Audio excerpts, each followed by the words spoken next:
శ్రీ రామకృష్ణ ప్రభ ఛానల్ను చూడండి, మాసపత్రికను చదవండి. స్థాపకాయ చ ధర్మస్య సర్వధర్మస్వరూపిణే అవతార వరిష్ఠాయ రామకృష్ణాయ తే నమః.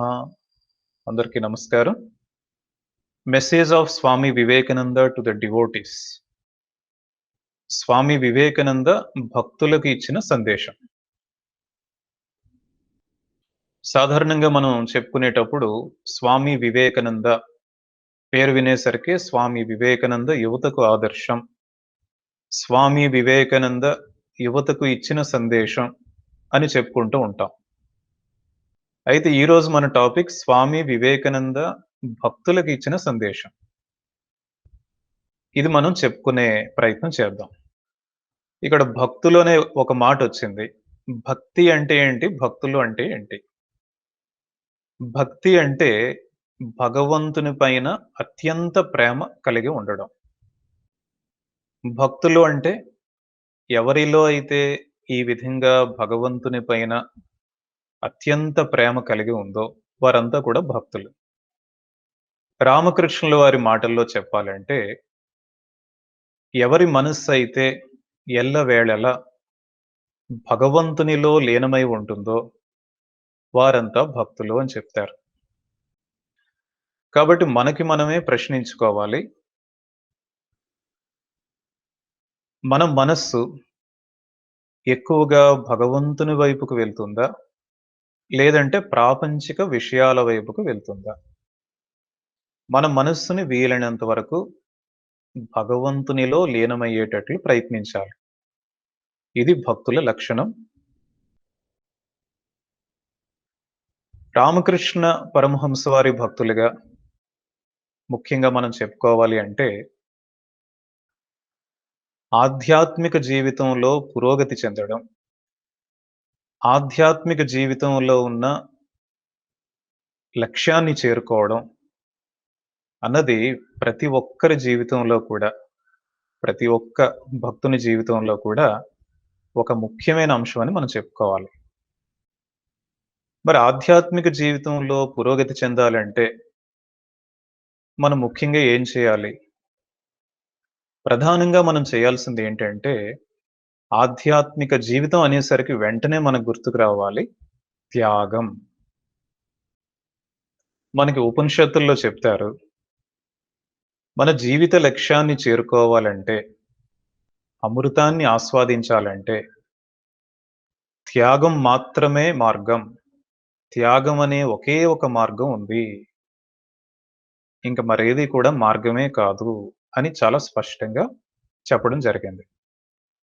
రామకృష్ణ పరమహంస వారి జీవితంలో చూసినట్లయితే, స్వామి వివేకానంద కళాశాల విద్యార్థిగా ఉన్నప్పుడు, నరేంద్రనాథ్‌గా ఉన్నప్పుడు, దక్షిణేశ్వరం మొదటిసారిగా వెళ్లి రామకృష్ణుల వారిని అక్కడ దర్శించుకున్నప్పుడు, రామకృష్ణుల వారిలో నరేంద్రనాథ్‌కి ప్రధానంగా ప్రభావితం చేసిన అంశం ఏంటంటే త్యాగం. ఆ త్యాగాన్ని చూసి నరేంద్రనాథ్ ఎంతో ఇన్‌స్పైర్ అయ్యారు. ఇటువంటి త్యాగం ఒక సాధారణమైన మనిషి చేయడం అన్నది అసాధ్యం. కాబట్టి ఇతను తప్పకుండా మహాపురుషుడు. దీంట్లో ఎటువంటి సందేహం కూడా లేదు అన్న ఒక కంక్లూజన్‌కి ఏ విధంగా వచ్చారు అంటే, రామకృష్ణ పరమహంస వారిలో ఉన్న త్యాగాన్ని చూసి. తర్వాత రోజుల్లో రామకృష్ణుల వారు నరేంద్రనాథ్‌ని ఏ విధంగా ఆకర్షించారు అంటే, వారిలో ఉన్న ప్రేమతో, అనంతమైన ప్రేమతో నరేంద్రనాథ్‌ని పూర్తిగా ఆకర్షించడం జరిగింది. శారదమ్మ మాటల్లో మనం చూసినట్లయితే, రామకృష్ణుల వారు ఈ లోకానికి వచ్చింది, ఈ యుగానికి ఇచ్చిన ప్రధానమైన సందేశం ఏమిటి అంటే త్యాగం. ఈ త్యాగం అనే సందేశాన్ని అందరికీ అర్థమయ్యే రీతిలో చెప్పడం అన్నది రామకృష్ణుల వారి సందేశాల్లో అతి ముఖ్యమైన సందేశం. ఇది శారదమ్మ చెప్తారు. మరి రామకృష్ణ పరమహంస వారి భక్తులుగా అందరూ కూడా ఏ విషయానికి ప్రాధాన్యత ఇవ్వాలి అంటే, ఆధ్యాత్మిక జీవితంలో ప్రధానంగా మనమంతా కూడా ప్రాధాన్యం ఇవ్వాల్సింది త్యాగం. అసలు త్యాగం అంటే ఏంటి? మనం ఏంటి త్యాగం చేయాలి? సాధారణంగా ఏమవుతుంది అంటే, ఈ త్యాగం అనే మాట వినేసరికి ఎంతోమంది కంగారు పడిపోతూ ఉంటారు. చాలామంది భయపడతారు. ఇబ్బంది పడుతూ ఉంటారు. కొంతమంది అనుకుంటారు ఇది గృహస్థులకు సంబంధించింది కాదు, సన్యాసులకు మాత్రమే సంబంధించింది అనుకుంటారు. ఎంతో కఠినమైనది అని ఇంకొంతమంది అనుకుంటారు. అందుకే ఈ విషయాన్ని మనం కొంచెం జాగ్రత్తగా అర్థం చేసుకోగలిగితే, మనం అనుకుంటున్నంత కఠినమైనదేమీ కాదు.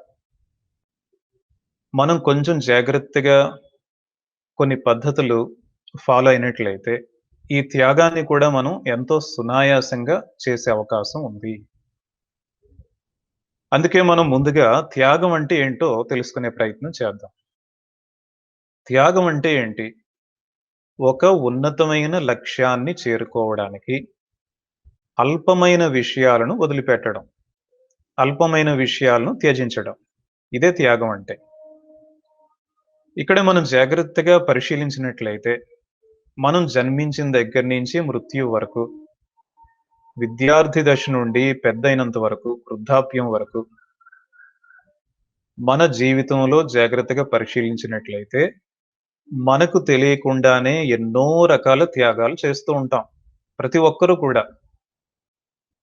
ఎందుకు అంటే, ఒక్క ఆధ్యాత్మిక జీవితంలో మాత్రమే కాదు, మనం ఏ రంగంలోనైనా సరే, మనం అభివృద్ధి చెందాలి అంటే, పురోగతి చెందాలి అంటే, మనం కొన్ని విషయాలు త్యాగం చేయాల్సి ఉంటుంది.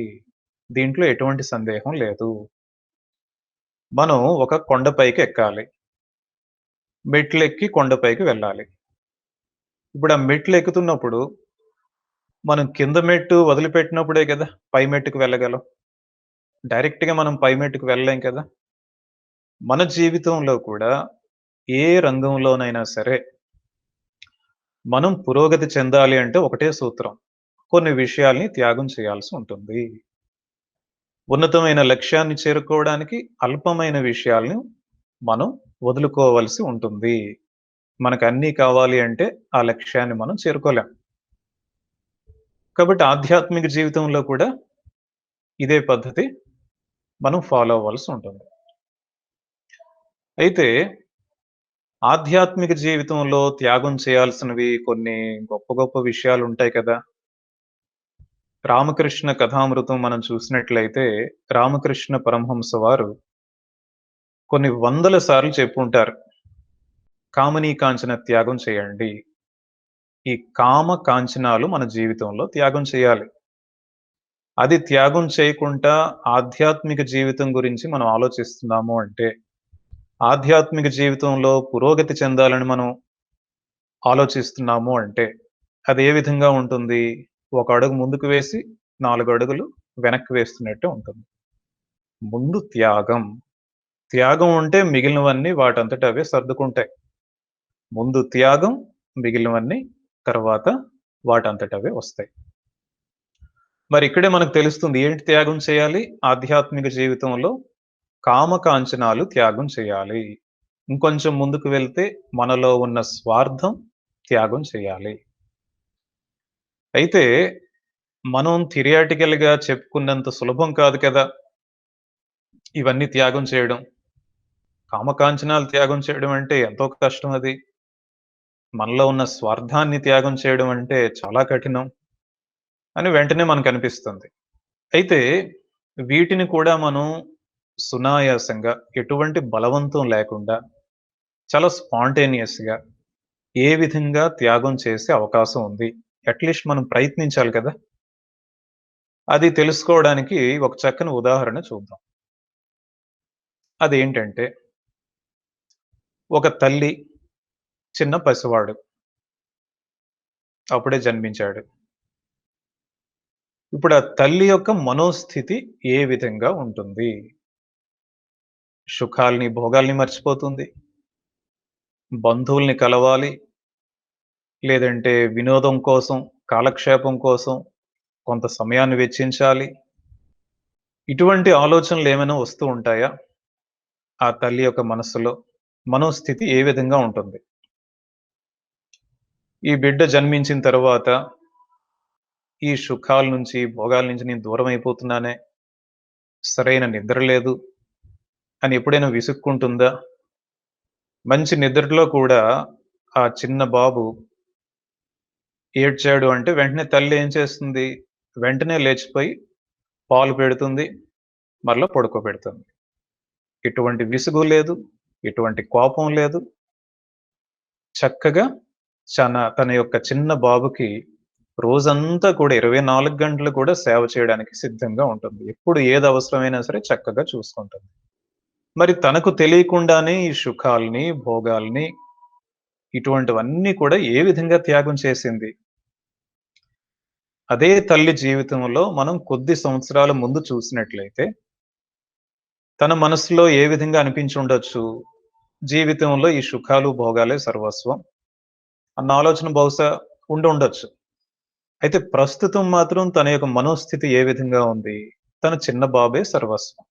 మిగిలినవి ఆలోచనలు కూడా పెద్దగా రావడం లేదు. ఇదే సర్వస్వం. ఏ విధంగా వచ్చింది ఈ మనోస్థితి? ఆ తల్లి ఏమైనా శిక్షణ తీసుకుందా? ఎక్కడైనా ట్రైనింగ్ స్పెషల్‌గా తీసుకుందా? ఆ బిడ్డకు ఆహ్, ఈ విధంగా సేవ చేయాలని, ఈ విధంగా అన్నీ త్యాగం చేయాలని, ఎక్కడ పాఠాలు చదవలేదు, ఎక్కడ ట్రైనింగ్ తీసుకోలేదు. అదంతా కూడా స్పాంటేనియస్‌గా వచ్చింది కదా! అయితే ఏ విధంగా వచ్చింది? దీనికి మెయిన్ మూల కారణం ఏంటి? అంటే ఒకవైపు ఆ తల్లిలో త్యాగభావం వచ్చింది. మరొక వైపు సేవాభావం కూడా వచ్చింది. ఈ త్యాగం, సేవ వాటంతట అవే ఎలా వచ్చాయి ఆ తల్లికి? దీనికి మూలం ఏంటి? మూలం ఏంటి అంటే ప్రేమ. తల్లికి బిడ్డపై ఉన్న ప్రేమ. ఆ ప్రేమ ఎంత ఎక్కువగా ఉంది అంటే, ఈ సుఖాలు, భోగాలు చాలా అల్పమైన విషయాలుగా కనిపించాయి. ఆ సేవ చేయడంలోనే ఆనందం ఉంది. ఆ తల్లికి పూర్తిగా తన బిడ్డకు సేవ చేయడంలోనే ఆనందంగా ఉంది. మిగిలినవన్నీ కూడా అల్పమైనవే అయిపోయాయి. కాబట్టి ఇక్కడ మనం జాగ్రత్తగా అర్థం చేసుకున్నట్లయితే, ఈ ప్రేమతో త్యాగం, సేవ అన్నవి వాటంతట అవే వచ్చాయి. ఆ సేవ అన్నది తల్లి బలవంతంగా చేయడం లేదు. మనస్ఫూర్తిగా చేస్తుంది. ఆనందంగా చేస్తుంది. తృప్తిగా చేస్తుంది. ఇదే పద్ధతి మనం ఆధ్యాత్మిక జీవితంలో ఎందుకు అనుసరించకూడదు? మనం త్యాగం చేయాలి. కామకాంచనాలు త్యాగం చేయాలి. స్వార్థం త్యాగం చేయాలి. మనం సేవ గురించి చెప్పుకునే ముందు, అయితే ఇవి త్యాగం చేయాలంటే ఇప్పుడేమని చెప్పుకున్నాం? ప్రేమ మూలం. ఎవరిని ప్రేమించాలి? భగవంతుడిని ప్రేమించాలి. కాబట్టి మనం భగవంతుడిని ప్రేమించగలిగితే, మనం భగవంతుడిని మనస్ఫూర్తిగా, స్వచ్ఛంగా, పవిత్రంగా ప్రేమించగలిగితే,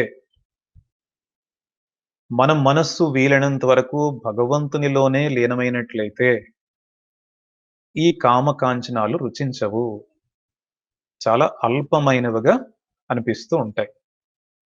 మనలో ఉన్న స్వార్థం నెమ్మది నెమ్మదిగా తగ్గి, ఇతరుల కోసం ఆలోచించడం మొదలుపెడుతూ ఉంటాం.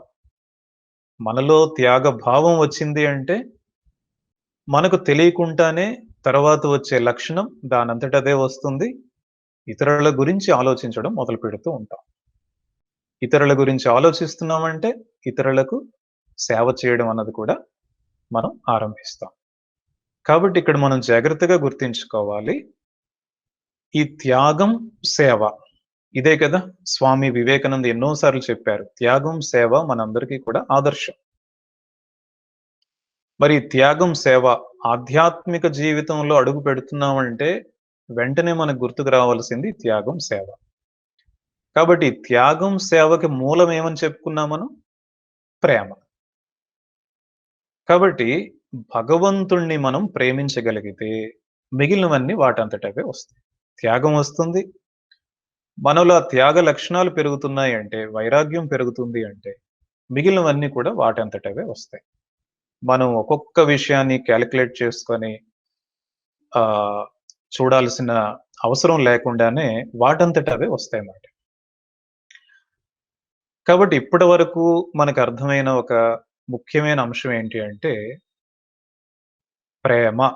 భగవంతుడిని ప్రేమించగలగాలి.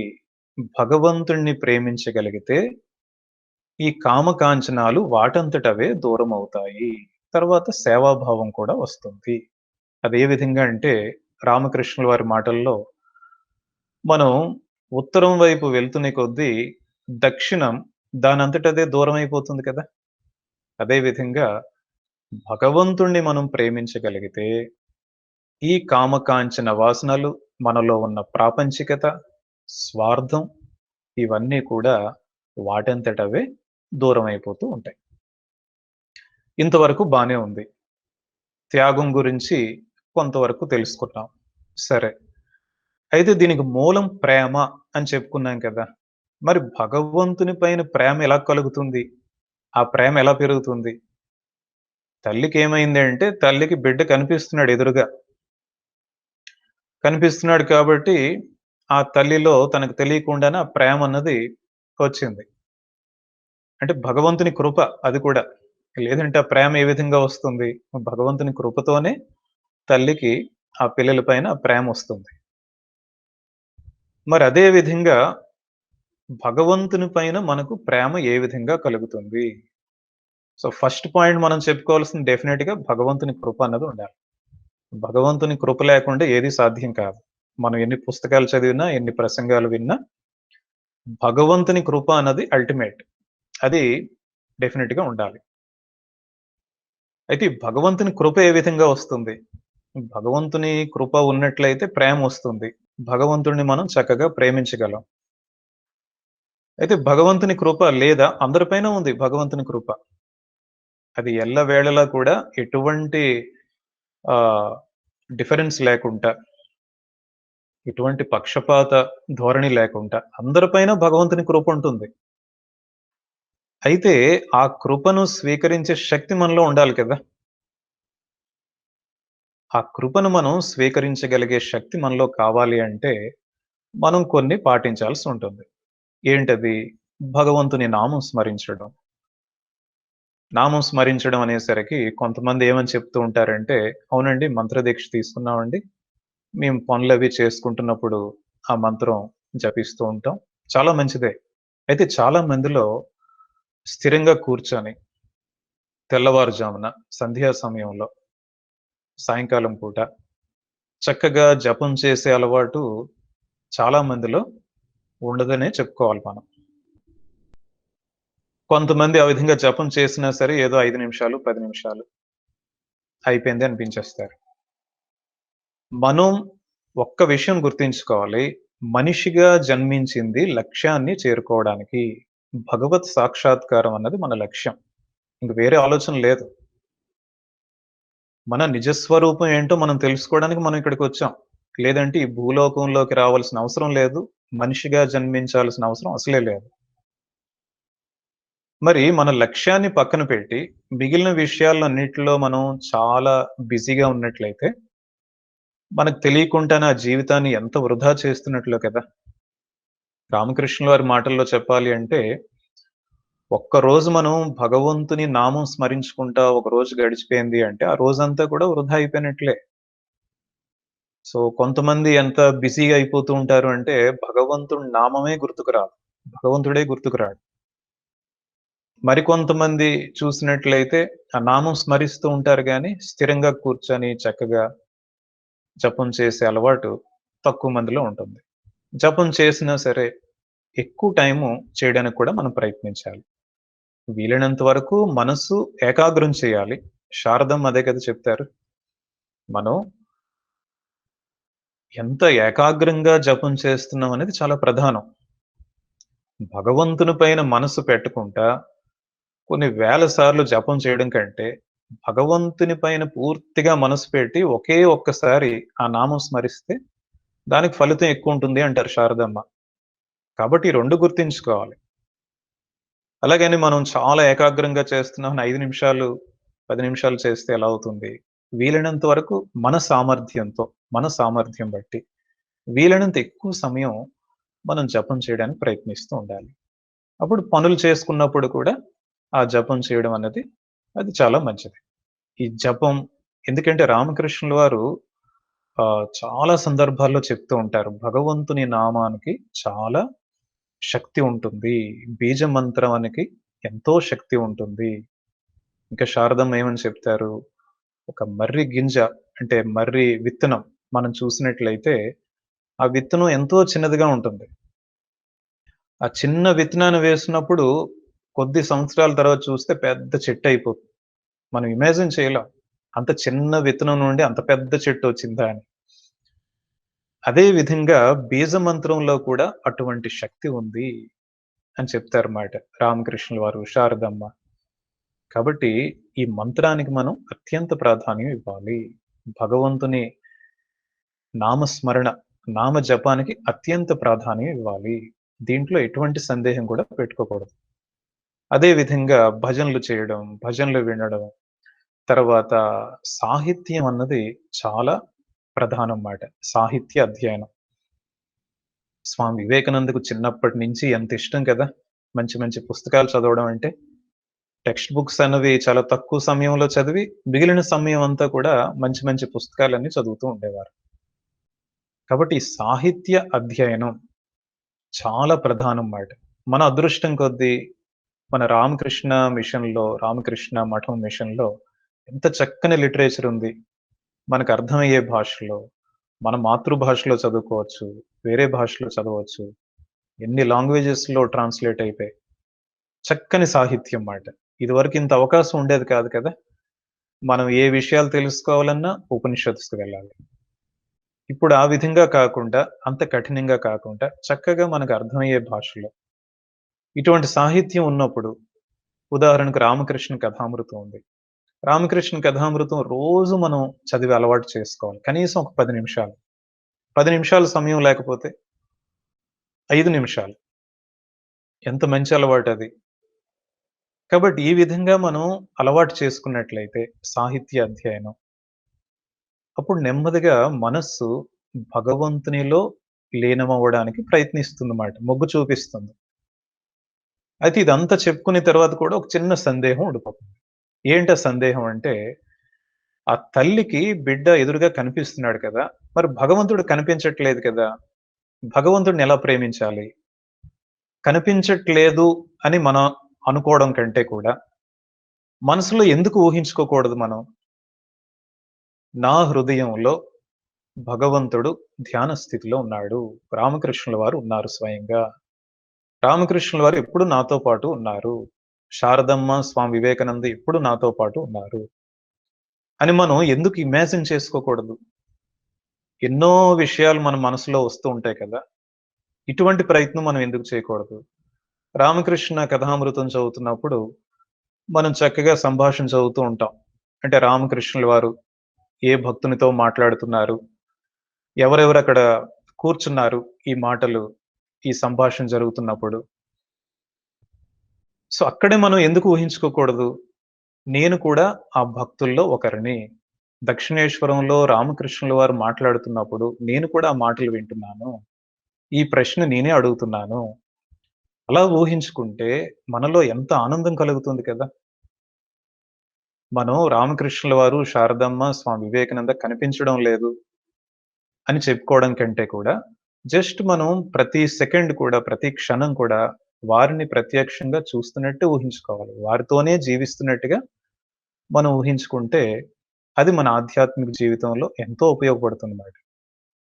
ఆ విధంగా మనకి భగవంతునిపై ప్రేమ పెరిగే అవకాశం ఉంటుంది. ప్రేమ పెరిగిందంటే త్యాగం, త్యాగం తర్వాత సేవ. మరిప్పుడు సేవ గురించి కొంతవరకు చెప్పుకునే ప్రయత్నం చేద్దాం. సేవ అనేసరికి వెంటనే మనకి ఒక సంఘటన గుర్తుకు రావాలి.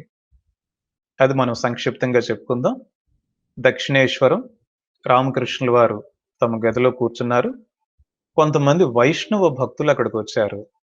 వారితో మాట్లాడుతూ రామకృష్ణుల వారు అంటారు, వైష్ణవ గ్రంథాల్లో చెప్పిన ముఖ్యమైన అంశాలు ఇవి అని ఒక అంశాన్ని చెప్తారు. అంటే కొన్ని చెప్తారు. దాంట్లో ఒక అంశం ఏంటంటే, జీవుల యందు దయ కలిగి ఉండాలి.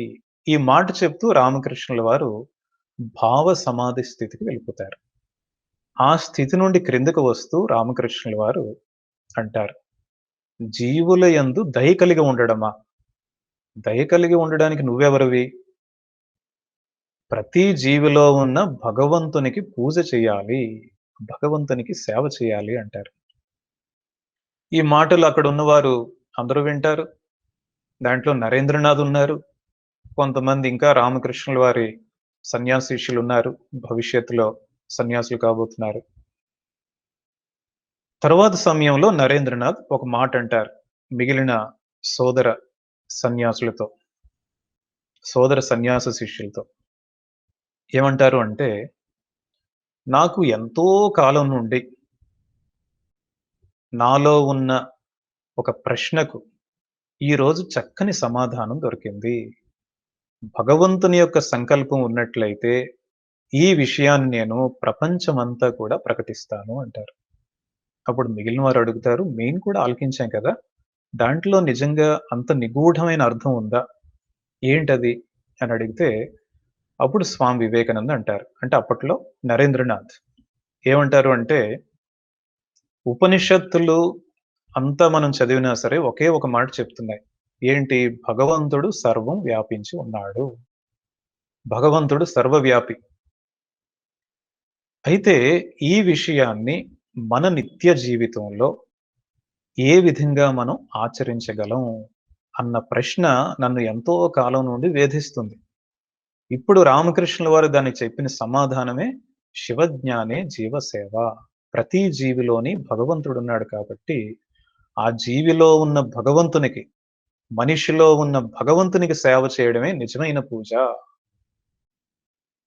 ఈ మాట స్వామి వివేకానంద నరేంద్రనాథ్ అప్పుడు చెప్పడమే కాకుండా, రామకృష్ణుల వారి సంకల్పంతో భవిష్యత్తులో ప్రపంచమంతా కూడా ఈ విషయాన్ని ప్రకటించారు. కాబట్టి ఇది చాలా ఇంపార్టెంట్ కాన్సెప్ట్ మాట. శివజ్ఞానే జీవసేవ. అందుకే మనం రామకృష్ణ మఠం మిషన్‌లో చూసినట్లయితే, రామకృష్ణ సేవా సమితుల్లో చూసినట్లయితే, ఒక పూజలు, ఉత్సవాలు ఇవి మాత్రమే కాకుండా సేవా కార్యక్రమాలకి చాలా ఎక్కువ ప్రాధాన్యం ఇవ్వడం జరుగుతుంది. అయితే ఇక్కడే ఒక విషయం చెప్పుకోవాలి. ఈ సేవా కార్యక్రమాల గురించి మనం చెప్పుకుంటున్నప్పుడు బయటికి ఎక్కువ మంది చర్చించకపోయినా చాలా మందిలో ఇంకా ఒక సందేహం ఉంటుంది. నిజంగా ఈ సేవా కార్యక్రమాలు చేయడం ద్వారా మనం ఆధ్యాత్మిక జీవితంలో పురోగతి చెందుతామా? రామకృష్ణుల వారు ఎప్పుడూ కూడా ఈ జపం, ధ్యానం చేయమని చెప్పారేమో! తెలియకుండానే అప్పుడప్పుడు ఈ సందేహం వచ్చే అవకాశం ఉంటుంది. ఈ సందేహం ఎవరిలోనో కొంతమందిలోని కాదు. ఆరంభంలో స్వామి వివేకానంద ఈ మాట చెప్పినప్పుడు, స్వామి వివేకానంద యొక్క సోదర సన్యాస శిష్యులు కూడా సందేహాన్ని వ్యక్తపరిచారు. ఇవన్నీ రామకృష్ణుల వారు ఎక్కడ చెప్పారు? నువ్వేదో విదేశాలకు వెళ్లి వచ్చిన తర్వాత ఈ భావాలన్నీ నీకొచ్చినట్టున్నాయి. అప్పుడు స్వామి వివేకానంద అంటారు, లేదు ఇవన్నీ కూడా రామకృష్ణుల వారు చెప్పిందే. రామకృష్ణుల వారు చెప్పిందే నేను చేయడానికి ప్రయత్నిస్తున్నాను. ఎందుకంటే స్వామి వివేకానందకి ఎన్నో సందర్భాల్లో ప్రత్యేకంగా నరేంద్రనాథ్‌కి ఉపదేశాలు ఇస్తూ ఉండేవారు రామకృష్ణుల వారు. వారికి ఎటువంటి ఉపదేశాలు ఇచ్చారు అన్నది మిగిలిన సోదర సన్యాసిషులకు కూడా తెలీదు. గృహస్థ భక్తుల సంగతి వేరే విషయం. కిటికీలు, తలుపులు అన్నీ వేసేసేవారు. చుట్టుపక్కల చూసుకునేవారు రామకృష్ణుల వారు. ఇంకెవరు రావడం లేదు కదా! నరేంద్రనాథ్‌కి మాత్రమే రామకృష్ణుల వారు ఈ విధంగా ఉపదేశాలు ఇస్తూ ఉండేవారు. మరొక ప్రధానమైన విషయం ఏమంటే, రామకృష్ణుల వారి యొక్క సందేశాలను స్పష్టంగా, నిగూఢంగా అర్థం చేసుకునే శక్తి నరేంద్రనాథ్‌కి, స్వామి వివేకానందకు ఉండేది. రామకృష్ణుల వారు ఈ సేవా మార్గం గురించి గృహస్థ భక్తులతో చెప్పడం కూడా మనం ఎన్నో సందర్భాల్లో చూడొచ్చు. ఈ విషయాన్ని రామకృష్ణ కథామృతంలో కూడా మనం చూసే అవకాశం ఉంది. శ్రీ రామకృష్ణ కథామృతంలో మనం చూసినట్లయితే ఎన్నో సందర్భాల్లో రామకృష్ణుల వారు ఒక విషయం చెప్పడం జరిగింది. నరలీల అనే ఒక మాట వాడతారు. జగన్మాత ఇప్పుడు నరలీలకే ఎక్కువ ప్రాధాన్యం ఇస్తుంది. ప్రతి మనిషిలోని భగవంతుడిని నాకు చూపిస్తుంది అనేవారు. అదే విధంగా మరికొన్ని సందర్భాల్లో ఒక మట్టి ప్రతిమలో భగవంతుణ్ణి ఆరాధించగలిగితే, మనిషిలో ఉన్న భగవంతుణ్ణి ఎందుకు ఆరాధించలేం? ఎందుకు సేవ చేయలేం? ఎందుకు పూజించలేం? అని ప్రశ్నించారు రామకృష్ణుల వారు. ఇది చాలా ప్రధానమైన అంశం మాట. శారదమ్మ ఒక సందర్భంలో వారణాసి వెళ్తారు. అక్కడ సేవాశ్రమం ఉంది. పెద్ద హాస్పిటల్. అక్కడ ఉన్న స్వామీజీలు అక్కడ జరుగుతున్న సేవా కార్యక్రమాలన్నీ చూపించారు. శారదమ్మ అంతా కూడా చాలా క్షుణ్ణంగా చూశారు. అంతా చూసిన తర్వాత శారదమ్మ ఒక మాట అంటారు. ఏమంటారు అంటే, రామకృష్ణుల వారికి నిజమైన పూజ ఇక్కడ జరుగుతుంది అని అంటూ ఎంతో ఆనందంతో, తృప్తితో ఆ రోజుల్లో ఒక రూ. 10 అక్కడ దానం చేస్తారు. స్వయంగా అన్నపూర్ణమ్మ. ఇప్పటికి కూడా అది చాలా చక్కగా దాచిపెట్టారు. శారదమ్మ యొక్క ఆశీర్వాదాలుగా. ఈ మాటను శారదమ్మ చెప్పిన మాటను కొంతమంది మహేంద్రనాథ్ గుప్తాతో చెప్పడం జరుగుతుంది. మరి మీ అభిప్రాయం వేరుగా ఉంది కదా! శారదమ్మ ఈ విధంగా చెప్పారు. అప్పుడు మహేంద్రనాథ్ గుప్తా అంటారు, స్వయంగా శారదమ్మే ఈ విషయం చెప్పినప్పుడు, నేను తప్పకుండా నా అభిప్రాయాన్ని మార్చుకుంటాను. శారదమ్మ మాటలపై నేను విశ్వాసం ఉంచుతాను అని అంటారు. కాబట్టి మనం అర్థం చేసుకోవాలి రామకృష్ణుల వారు, శారదమ్మ ఇచ్చిన సందేశాన్నే స్వామి వివేకానంద ఈ లోకానికి ఉపయోగపడేటట్లు ఆచరణ రూపంలో తీసుకొచ్చారు. ఇది మన అదృష్టం. సేవా మార్గం ద్వారా మనం ఆధ్యాత్మిక జీవితంలో పురోగతి చెందడానికి ఒక చక్కని అవకాశాన్ని మనందరికీ కూడా కల్పించారు మూర్తిత్రయం. ఈ సేవా మార్గంలో ఉన్న ప్రత్యేకత ఒకసారి మనం అర్థం చేసుకునే ప్రయత్నం చేద్దాం.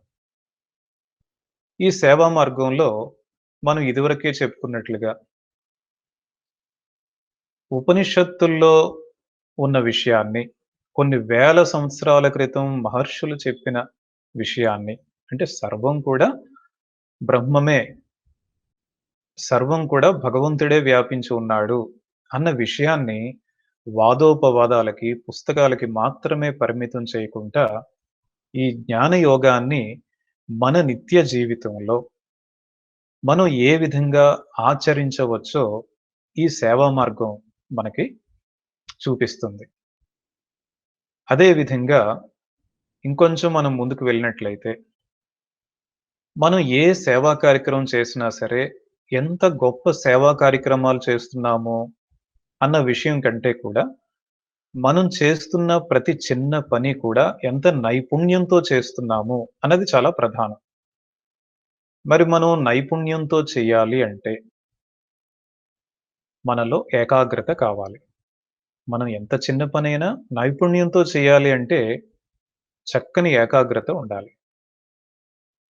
కాబట్టి ఇక్కడ మనకి ఈ సేవా మార్గం ద్వారా మనకొచ్చిన అవకాశం ఏంటంటే, ఈ రాజయోగం అన్నది ధ్యానం చేస్తున్నప్పుడు మాత్రమే పరిమితం కాకుండా, మన నిత్య జీవితంలో మనం ఎంత చిన్న పని చేస్తున్నా సరే రాజయోగాన్ని అభ్యసించే అవకాశం ఉంది. ఇంకొంచెం ముందుకు వెళ్తే, ఈ సేవా కార్యక్రమాలు చేస్తున్నప్పుడు భగవంతుని నామం స్మరించుకుంటూ, భగవంతుడిని గుర్తుకు తెచ్చుకుంటూ, ఇది భగవంతుని యొక్క కార్యం. నేను భగవంతునికే సేవ చేస్తున్నాను. భగవంతునికి నేను ఈ సేవా కార్యక్రమం ద్వారా భగవంతుని యొక్క పాదపద్మాల వద్ద నేను సేవ చేయగలుగుతున్నాను అన్న సంకల్పంతో మనం చేస్తున్నాం. అంటే భక్తి యోగాన్ని, అంటే భగవంతుని యొక్క నామస్మరణ, భగవంతునికి సేవలు చేయడం అనే భక్తి యోగాన్ని పూజ గదులకి, ప్రార్థనా మందిరాలకి మాత్రమే పరిమితం చేయకుండా, ఈ భక్తి యోగాన్ని మన నిత్య జీవితంలో చక్కగా మనం ఏ విధంగా అభ్యసించవచ్చో, నిత్య జీవితంలో ప్రతి క్షణం కూడా మనం అభ్యసించవచ్చు. ఈ సేవా మార్గం మనకి చక్కగా ఒక అవకాశాన్ని కల్పిస్తుంది. అదే విధంగా ఈ సేవా కార్యక్రమాలు మనం చేస్తున్నప్పుడు మనకి తెలిసే ఒక ముఖ్యమైన విషయం ఏంటంటే, ఈ కార్యం అంతా కూడా నేను భగవంతుని కోసమే చేస్తున్నాను. ఇక్కడ ఏది కూడా నా స్వంతం అన్నది లేదు. అంతా భగవంతునిదే. మనం వచ్చినప్పుడు కూడా ఏమి తీసుకురాలేదు. వెళ్ళేటప్పుడు కూడా ఏమీ తీసుకువెళ్ళాం.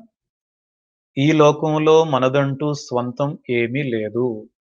మనకంటూ స్వంతం ఒకటే భగవంతుడే. భగవంతుడే నిత్యం, భగవంతుడే సత్యం, భగవంతుడే శాశ్వతం, భగవంతుడు మాత్రమే మనకు స్వంతం. మిగిలిన వారంతా కూడా ఒక నాటకంలో ఉన్న పాత్రధారుల్లాగా మన జీవితంలోకి వస్తూ ఉంటారు, వెళ్ళిపోతూ ఉంటారు. ఏది కూడా సత్యం కాదు, శాశ్వతం కాదు. భగవంతుడొక్కడే మనకి స్వంతం. నేను చేస్తున్న ప్రతి కార్యం కూడా, ప్రతి సేవా కార్యం కూడా భగవంతుని కోసమే చేస్తున్నాను. నాదంటూ ఇక్కడేమీ లేదు. నా స్వంతం అంటూ ఇక్కడేమీ లేదు. కాబట్టి ఆ సేవా కార్యక్రమాల యొక్క ఫలితాన్ని నేను ఏ విధంగా స్వీకరించగలను? ఆ ఫలితాన్ని కూడా భగవంతుని యొక్క పాదపద్మాల దగ్గర సమర్పించుకుంటాను. ఈ భావం కర్మయోగం. కాబట్టి మనం జాగ్రత్తగా అర్థం చేసుకోగలిగితే, ఈ సేవా మార్గం ద్వారా జ్ఞానయోగం, రాజయోగం, భక్తి యోగం, కర్మయోగం 4 యోగాల్ని కూడా చక్కగా సమన్వయం చేసి, మనం ఆధ్యాత్మిక జీవితంలో ముందుకు వెళ్ళే అవకాశం చాలా ఎక్కువగా ఉంటుందన్నమాట. అంత మంచి అవకాశాన్ని, గొప్ప అవకాశాన్ని కల్పిస్తుంది ఈ సేవా యజ్ఞం, ఈ సేవా మార్గం. కాబట్టి మనం మన జీవితంలో ఎటువంటి సందేహం లేకుండా, ఎటువంటి సంకోచం లేకుండా, ఈ సేవా మార్గానికి మనం అత్యంత ప్రాధాన్యం ఇచ్చినట్లయితే, ఆధ్యాత్మిక జీవితంలో మనం పురోగతి చెందడం అన్నది చాలా అది సునాయాసంగా ఉంటుంది. అందుకే మనం చూసినట్లయితే రామకృష్ణ మిషన్, రామకృష్ణ మఠం అన్ని చోట్ల కూడా ఎన్నో సేవా కార్యక్రమాలు ఎన్నో విభిన్నమైన స్థాయిల్లో, విభిన్నమైన రూపాల్లో రోజు రోజుకి పెరగడం అన్నది మనం చూస్తున్నాం. అంటే ఇదంతా కూడా సేవా యజ్ఞం అన్నదేంటంటే ఒక రకమైన ఆధ్యాత్మిక యజ్ఞం మాట. అయితే ఈ విధంగా మనం చూసినట్లయితే ఇక్కడే స్వామి వివేకానంద చెప్పిన ఒక అంశాన్ని మనం గుర్తుకు తెచ్చుకోవాలి. ఇతరుల కోసం ఎవరైతే జీవిస్తున్నారో వారే నిజానికి జీవిస్తున్నారు. మిగిలిన వారంతా మరణించిన వారితో సమానం అంటారు. అంటే మనం ఇతరుల కోసం జీవించడం నేర్చుకోవాలి. మనం మన కోసం జీవించడం కాదు. మనం ఇతరుల కోసమే జీవించాలి. ఒక నది ప్రవహిస్తున్నప్పుడే కదా! ఆ నదీ ప్రవాహం ఉన్నప్పుడే కదా! ఆ నది యొక్క జలం పవిత్రమైనదని మనం చెప్పుకుంటాం. అక్కడ మనం కుంభమేళాలు జరుపుకుంటాం, పుష్కరాలు జరుపుకుంటాం. ఎప్పుడు ఇదంతా కూడా నదిలో ప్రవాహం ఉన్నంత వరకు మాత్రమే. ఆ ప్రవాహం ఆగిపోయింది అంటే దగ్గరలో కూడా ఎవరు వెళ్ళరు. ప్రవాహం ఉన్నంత వరకు మనం ఆ జలాన్ని చక్కగా శిరస్సు పైన చల్లుకుంటాం. తర్వాతేమో స్నానం అది చేస్తాం. ఎంతో పవిత్రంగా భావిస్తాం. కదా! అదే విధంగా మన దగ్గర ఉన్నది ఎప్పుడూ కూడా మనం ఇతరులకు ఇవ్వడానికి సిద్ధంగా ఉండాలి. మన యొక్క సంపదలు కావచ్చు, భౌతిక సంపద, లేదంటే మనలో ఉన్న జ్ఞాన సంపద, ఆధ్యాత్మిక సంపద ఏదైనా సరే మన దగ్గరే దాచిపెట్టుకోకుండా మనం ఎప్పుడూ కూడా ఇతరులకి ఇవ్వడానికి సిద్ధంగా ఉండాలి. మన చేతులు ఎప్పుడు కూడా చెయ్యి చాపామంటే ఇతరులకి ఇవ్వడానికి, స్వీకరించడానికి కాదు. కాబట్టి ఎప్పుడైతే మనం ఈ విధంగా ఇవ్వడం అన్నది అలవాటు చేసుకుంటామో అదే సేవ. అప్పుడు మన మనసు పవిత్రం అవుతుంది. ఏ విధంగా అయితే నదీ జలం పవిత్రం అవుతుందో మన మనస్సంతా కూడా పవిత్రం అవుతుంది. శరీరం, మనస్సు, బుద్ధి పవిత్రమైనప్పుడే కదా! మనం ఆధ్యాత్మిక జీవితంలో ముందుకు వెళ్ళగలం. కాబట్టి ఈ విధంగా ఈ సేవా మార్గం అన్నది మనకు ఆధ్యాత్మిక జీవితంలో ఎంతో ఉపయోగపడుతుందన్నమాట. కాబట్టి ఈ అవకాశాన్ని మనం వదులుకోకూడదు. ఇక్కడే మనం గుర్తుంచుకోవాలి సేవా కార్యక్రమాలు అంటే ఈ రామకృష్ణ మిషన్ వంటి సంస్థలకు వచ్చి మనం ఏదైనా చేస్తేనే సేవా కార్యక్రమం కాదు. ఇంట్లో ఉన్న చిన్న చిన్న పనులు చేస్తున్నప్పుడు కూడా, ఆఫీస్‌లోనో, వ్యాపారంలోనో చిన్న చిన్న పనులు చేస్తున్నప్పుడు కూడా, ఆ సేవా భావంతో చేసినట్లయితే, నేను భగవంతునికే ఈ రూపంలో సేవ చేస్తున్నాను. అన్న భావంతో చేసినట్లయితే తప్పకుండా అదంతా కూడా సేవా మార్గమే అయిపోతుంది. అదంతా కూడా యోగం అయిపోతుంది. ఆధ్యాత్మిక సాధన అయిపోతుంది. అంటే ఈ సేవా మార్గం ఎంత చక్కని మార్గం అంటే మన జీవితంలో ప్రతినిత్యం, ప్రతి క్షణం కూడా ఆధ్యాత్మిక సాధన చేసుకునే అవకాశాన్ని కల్పిస్తుంది. ఇంతవరకు బానే ఉంది. ప్రేమ గురించి తెలుసుకున్నాం. త్యాగం, సేవ. అయితే ఈ విధంగా మనం ఆధ్యాత్మిక జీవితంలో ప్రయాణిస్తున్నప్పుడు ఎప్పుడు కూడా ఒకే విధంగా పరిస్థితులుండవు. మన జీవితంలో ఎప్పుడు కూడా పరిస్థితులు మనకి అనుకూలంగా ఉండకపోవచ్చు. సమస్యలొస్తూ ఉంటాయి, కష్టాలొస్తూ ఉంటాయి, సన్మానాలు, అంతకంటే ఎక్కువగా అవమానాలు, అన్నింటిని కూడా మనం తట్టుకొని, ఎదుర్కొని ముందుకు వెళ్తూ ఉండాలి. వీటిని మనం అడ్డంకులుగా తీసుకోకుండా, వీటి వలన మనకి ఒక రకమైన వైరాగ్యం పెరుగుతుంది ఈ ప్రాపంచిక విషయాలపై. నా మనస్సు భగవంతుని వైపుకు వెళ్ళడానికి ఇవన్నీ కూడా అవకాశాన్నిస్తున్నాయి అని భావిస్తూ, భగవంతుడు ఇచ్చిన గొప్ప అవకాశాలుగా భావించాలి వీటిని.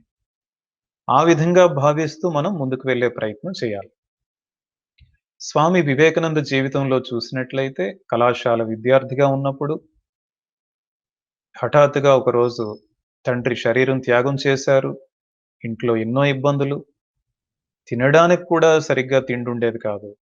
ఎన్నో రోజుల పాటు మధ్యాహ్నం పూట పస్తులుండాల్సొచ్చింది నరేంద్రనాథ్‌కి.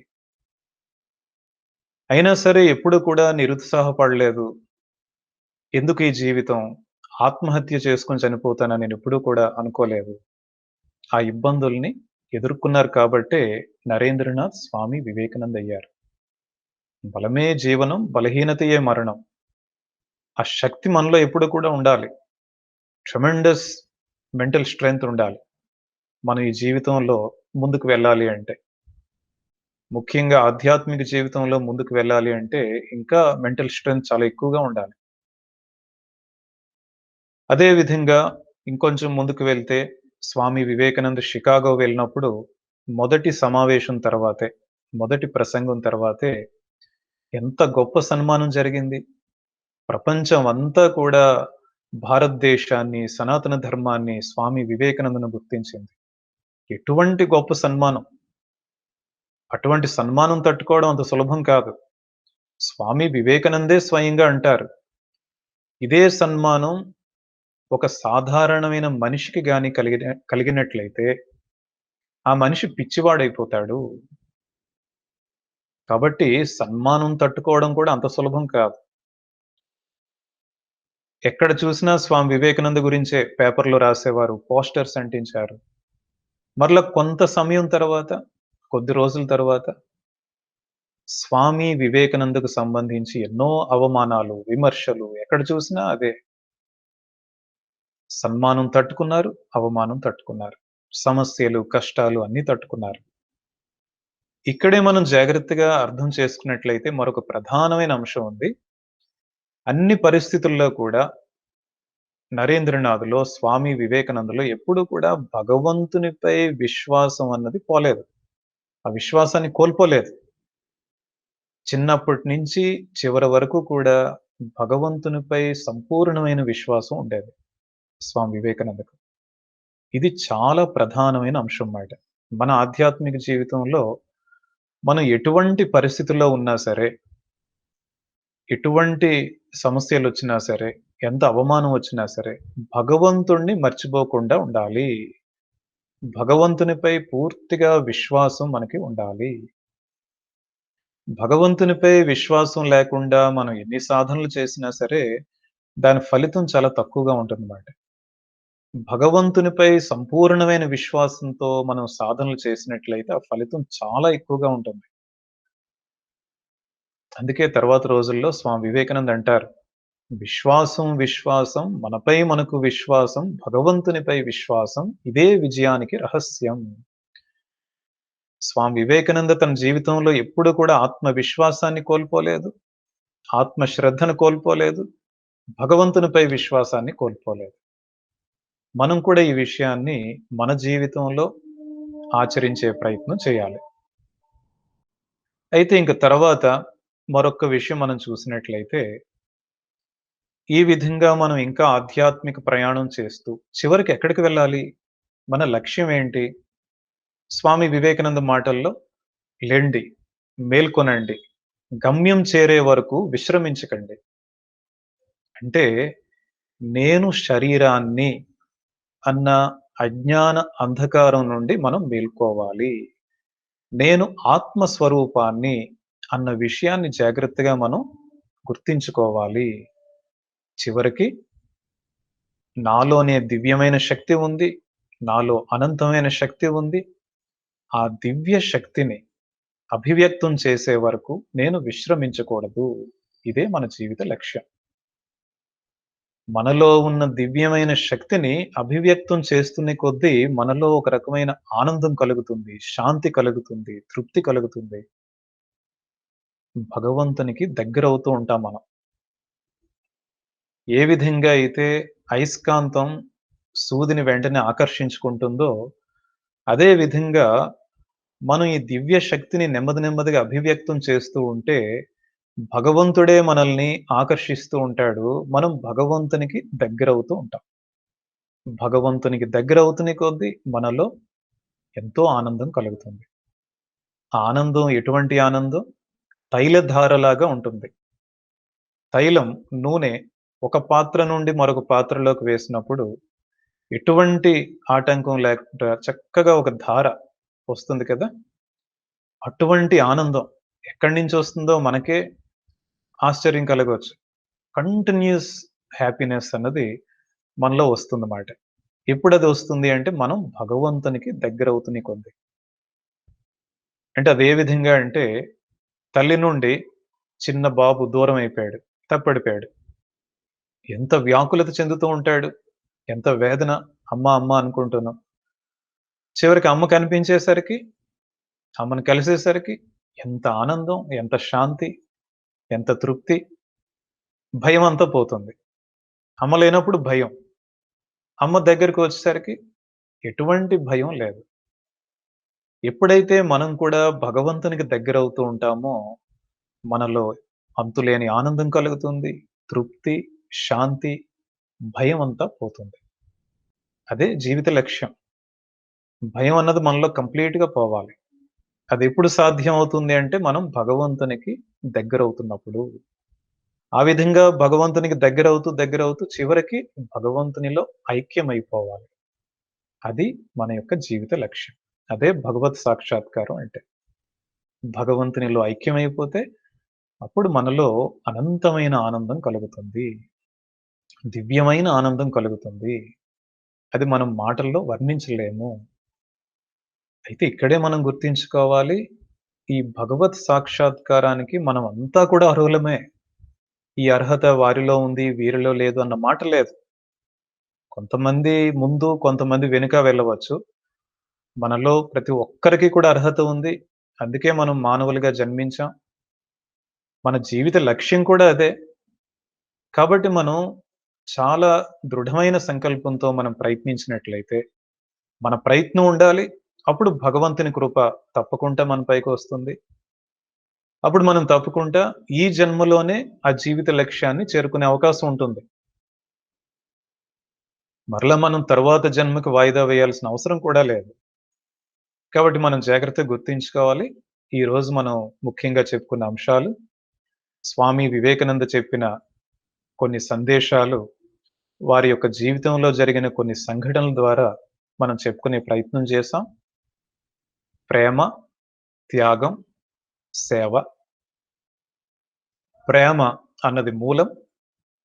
త్యాగం తప్పకుండా సునాయాసంగా మనం చేసే అవకాశం ఉంది. త్యాగం అనేది వచ్చినట్లయితే సేవాభావం దానంతట అదే వస్తుంది. కాబట్టి ప్రేమ, త్యాగం, సేవ. సేవా మార్గంలోనే 4 యోగాల యొక్క సమన్వయం గురించి చెప్పుకున్నాం. ఆధ్యాత్మిక జీవితంలో మనకి ఎదురయ్యే కొన్ని అంశాలు, వాటిని ఎలా ఎదుర్కొనే అవకాశం ఉంది. ఆత్మవిశ్వాసాన్ని, భగవంతుని పైన ఉన్న విశ్వాసాన్ని ఎప్పుడు కూడా కోల్పోకూడదు. చివరికి మనం చేరుకోవలసిన లక్ష్యం భగవంతునిలో ఐక్యమవ్వడం. ఇలా మనం చక్కని విషయాలు చెప్పుకున్నాం. కాబట్టి మనమంతా కూడా ఈ జీవిత లక్ష్యాన్ని చేరుకోవడానికి ప్రయత్నిద్దాం. తప్పకుండా చేరుకుంటాం. దీంట్లో సందేహం లేదు. భగవాన్ శ్రీ రామకృష్ణ పరమహంస, శారదమ్మ, స్వామి వివేకానంద వీరి ఆశీర్వాదాలు మనందరిపై ఎల్లప్పుడూ కూడా వర్షిస్తూ ఉండాలని మనస్ఫూర్తిగా వారిని ప్రార్థిస్తూ అందరికీ నమస్కారం. సెలవు.